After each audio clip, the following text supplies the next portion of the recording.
কাজল বলে সাথী হবিসি অন্য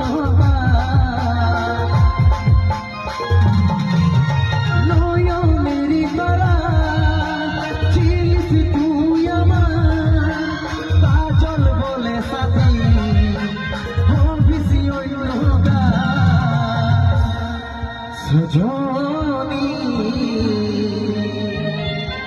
বেবাবা সজনী দিবানী বেবাবা দিবানী তুই থাকবি সুখে যখন স্বামীর ঘরে আমি থাকব কোথাও পড়ে